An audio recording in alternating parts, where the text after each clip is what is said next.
नमस्कार दोस्तों, बहुत बहुत स्वागत है आपका अपने चैनल आर्मी तैयारी .in में। बच्चों, जैसे कि आप जानते हैं, हम आपके लिए रोज यहाँ पे आर्मी जीडी के बहुत ही महत्वपूर्ण प्रश्न लेकर आते रहते हैं। आज हम आपके इसी तरीके से 10 और नए प्रश्न लेकर आ चुके हैं, तो आप इन क्वेश्चंस को नोट कर सकते हैं। ये क्वेश्चंस आपके लिए बहुत ही महत्वपूर्ण होने वाले हैं आपके आने वाले आर्मी जीडी के एग्जाम में। इसमें से 80 से 90% चांसेस है कि इसी टाइप के क्वेश्चन आपको देखने को मिलेंगे। तो अगर आपने हमारे चैनल को अभी तक सब्सक्राइब नहीं किया तो आप जरूर सब्सक्राइब कर लीजिए, ताकि आपको इसी तरीके की वीडियो सबसे पहले मिल सके, और बेल आइकन को दबाना ना भूलिए। अब आइए बच्चों, बात कर लिए अपने क्वेश्चन की। तो सबसे पहला क्वेश्चन जो आपको दिख रहा है वो आपके सामने है।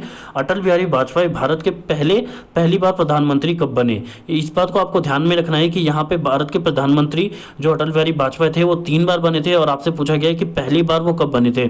और आपको 4 ऑप्शन भी यहाँ पे आपको देखने को मिल रहा है। 1997, 1998, 1985 यहाँ पे, और 1996।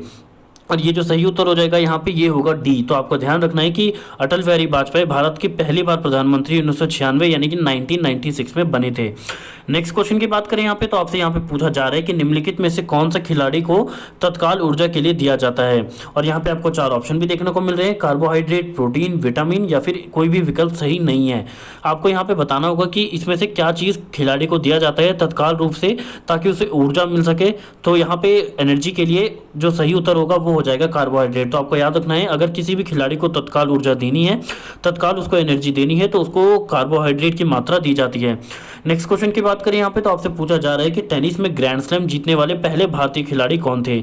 आपको बताना है, टेनिस का जो बहुत ही बड़ा टूर्नामेंट होता है यहाँ पे, जिसको ग्रैंड स्लैम कहा जाता है, उसमें पहले भारतीय खिलाड़ी कौन थे जिन्होंने इस ग्रैंड स्लैम को जीता था। और ऑप्शन भी यहाँ पे आपको देखने को मिल रहे हैं, लिएंडर पेस, महेश भूपति, रमेश कृष्णन, आनंद अमृतराज। और यहाँ पे जो सही उत्तर हो जाएगा वो होगा महेश भूपति। तो आपको ध्यान रखना है कि महेश भूपति पहले भारतीय खिलाड़ी थे जिन्होंने टेनिस का ग्रैंड स्लैम टूर्नामेंट जीता था। बच्चों, अगर आप इसी तरीके के क्वेश्चन और भी चाहते हैं तो आपके लिए हमने एक बुक भी रखी है। इस बुक को खरीदने का लिंक आपको हमारे पहले कमेंट में और डिस्क्रिप्शन बॉक्स में मिल जाएगा। इस बुक के अंदर आपको 1000 से ज़्यादा इसी तरीके के क्वेश्चन देखने को मिल जाएंगे, तो आप वहाँ पे इस क्वेश्चन को लगा भी सकते हैं। और इस बुक के अंदर आपको फ्री मॉक टेस्ट भी देने का मौका मिलेगा। ये एक ई बुक है जो कि आपको अपने मोबाइल में या फिर अपने कंप्यूटर में यूज़ कर सकते हैं। PDF टाइप का फॉर्मेट आपको मिलेगा, और इसके लिए जो प्राइस है वो हमने मात्र 40 रुपये आपके लिए रखा है। तो अगर आप इस बुक को परचेज करना चाहते हैं, खरीदना चाहते हैं, तो लिंक आपको पहले कॉमेंट में और डिस्क्रिप्शन बॉक्स में देखने को मिल जाएगा। अब आइए बात करिए अपने नेक्स्ट क्वेश्चन की। तो यहाँ पे जो नेक्स्ट क्वेश्चन आपसे पूछा जा रहा है वो आप यहाँ पे देख सकते हैं। भारत के अलावा निम्नलिखित में से किस देश में तमिल एक अधिकृत भाषा है? आपको जैसे बच्चों पता ही होगा कि यहाँ पे तमिलनाडु में तमिल भाषा एक भाषा है जो कि संविधान में भी लिखी गई है। और यहाँ पे आपसे पूछा जा रहा है कि भारत के अलावा वो कौन सा और देश है जहाँ पे तमिल भाषा एक आधिकारिक भाषा है। और आपको यहाँ पे ऑप्शन जो देखने को मिल रहे हैं वो है श्रीलंका, सिंगापुर, श्रीलंका और सिंगापुर दोनों, या कोई भी विकल्प सही नहीं है। और जो सही उत्तर हो जाएगा बच्चों वो होगा यहाँ पे श्रीलंका और सिंगापुर दोनों। तो आपको ध्यान रखना है, सिंगापुर और श्रीलंका दोनों में भारत के अलावा ये ऐसे देश है जहाँ पे तमिल भाषा को अधिकृत भाषा माना गया है। नेक्स्ट क्वेश्चन की बात करें यहाँ पे बच्चों, तो आपसे पूछा जा रहा है कि अहोम जनजाति भारत के किस राज्य में रहती है। पहले आपको ये समझना होगा कि अहोम जो है वो एक ट्राइब है, और आपसे पूछा जा रहा है कि ये जो ट्राइब है वो भारत के किस राज्य में रहता है, किस राज्य से संबंधित है। आपको यहाँ पे 4 ऑप्शन भी देखने को मिल रहे हैं, असम, मध्य प्रदेश, आंध्र प्रदेश और झारखंड। और जो इसका सही उत्तर होगा बच्चों वो हो जाएगा असम। तो आपको यहाँ पे ध्यान रखना है कि अहोम जनजाति जो है वो यहाँ पे असम राज्य से संबंधित है। नेक्स्ट क्वेश्चन की बात करें यहाँ पे, तो आपसे पूछा जा रहा है निम्नलिखित में से कौन सा भारत का सबसे बड़ा बांध है, यानी कि डैम के बारे में आपसे पूछा जा रहा है। यहाँ पे आपको बताना होगा कि निम्नलिखित में से भारत का सबसे बड़ा बांध कौन सा है। सबसे पहले आपको बांध दिया गया है इंदिरा सागर बांध, तिहरी बांध, मेठूर बांध और कोनिया बांध। और इसमें से जो सही उत्तर होगा बच्चों वो हो जाएगा आपका तिहरी डैम, यानी कि तिहरी बांध। तो आपको इस बात को ध्यान रखना है कि भारत का सबसे बड़ा बांध जो है उसको वो टिहरी डैम है। और आपको यहाँ पे हमको कमेंट बॉक्स में बताना है कि टिहरी डैम कहाँ पर है, ये आप हमको कमेंट बॉक्स में बताएंगे कौन से राज्य में टिहरी डैम है।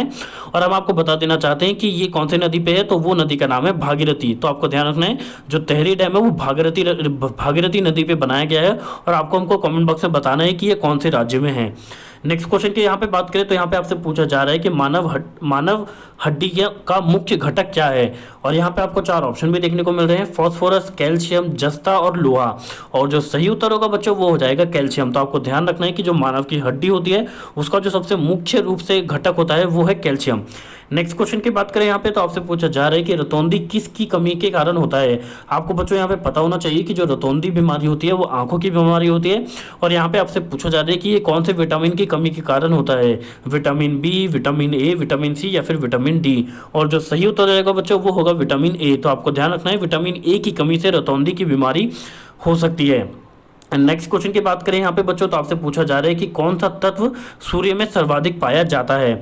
और आपको चार ऑप्शन भी देखने को मिल रहे हैं, हाइड्रोजन, ऑर्गन, ऑक्सीजन या फिर क्रिस्टन। और आपको यहाँ पे ध्यान रखना है, आपसे पूछा जा रहा है कि सूर्य यानी कि सूरज में कौन सा सर्वाधिक रूप से तत्व पाया जाता है। और जो सही उत्तर होगा वो हो जाएगा हाइड्रोजन। तो आपको यहाँ पे ध्यान रखना है कि हाइड्रोजन जो है वो तत्व सबसे ज़्यादा सूरज में पाया जाता है, यानी कि सूर्य में पाया जाता है। अब हम बात करें अपने आखिरी क्वेश्चन की, तो यहाँ पे आपसे पूछा जा रहा है कि ग्रीन हाउस प्रभाव के कारण और पृथ्वी में क्या अंतर आता है। पृथ्वी के तापमान में कमी होती है, पृथ्वी के तापमान में वृद्धि होती है, पृथ्वी का तापमान स्थिर रहता है, या इनमें से कोई भी विकल्प सही नहीं है। और यहाँ पे बच्चों इसका जो सही उत्तर हो जाएगा वो हो जाएगा पृथ्वी के तापमान में वृद्धि होती है।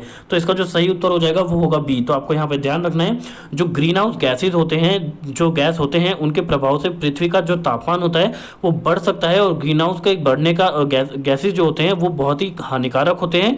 इनसे जो ग्लेशियर होता है वो भी बहुत घटता है, जिससे आगे जाके बहुत दिक्कत हो सकती है हम लोगों को। तो हम आशा करते हैं बच्चों आपको हमारे इस टाइप के क्वेश्चंस अच्छे लगे होंगे। अगर आप चाहते हैं हम आपके लिए रोज इसी तरीके के क्वेश्चंस लेकर आएं तो आप हमारे चैनल को जरूर सब्सक्राइब कर लीजिए और बेल आइकन दबाना ना भूलिए, ताकि आपको हमारी वीडियो की रोज नोटिफिकेशन मिल पाए। धन्यवाद दोस्तों, जय हिंद, जय भारत।